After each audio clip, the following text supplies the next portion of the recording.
L'UNESCO nel 2021 dichiara i portici di Bologna patrimonio dell'umanità. Modestamente, io e i miei amici l'avevamo capito a 6 anni, quando sotto i portici giocavamo a nascondino.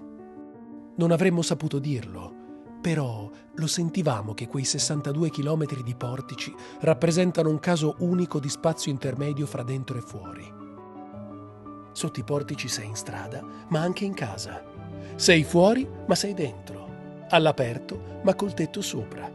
Se piove non ti bagni e se c'è il sole stai all'ombra. Ti senti protetto e circondato dal mistero allo stesso tempo. I portici sono l'origine della tradizionale socialità bolognese. In quel curioso mix tra mondo e casa è più facile conoscersi, chiacchierare, discutere, litigare, corteggiare. Il portico crea uno spazio naturalmente teatrale. I suoi giochi di luce sembrano sempre allestiti da un direttore della fotografia.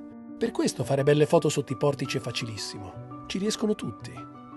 Nel 1100 a Bologna c'era la prima università del mondo. La gente, quindi, costruiva stanze sporgenti da affittare agli studenti. Ma ogni tanto le sporgenze crollavano. Si iniziarono a costruire colonne per tenerle su. Nel 1288 la città rese i portici obbligatori. I proprietari di case dovevano costruirli a loro spese sul proprio terreno. L'altezza minima era fissata per legge: un uomo a cavallo, col cappello. I portici sono quindi uno spazio ibrido tra pubblico e privato. Hanno un proprietario, ma sono di tutti. Per regolare queste contraddizioni, nei secoli sono uscite centinaia di leggi che hanno definito un prototipo urbano di bene comune. Per questo i portici sono dappertutto. In centro, in periferia, in collina.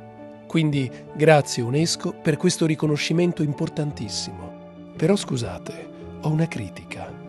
Perché nelle motivazioni non dite che con tutte quelle colonne i portici di Bologna sono il posto perfetto per giocare a nascondino?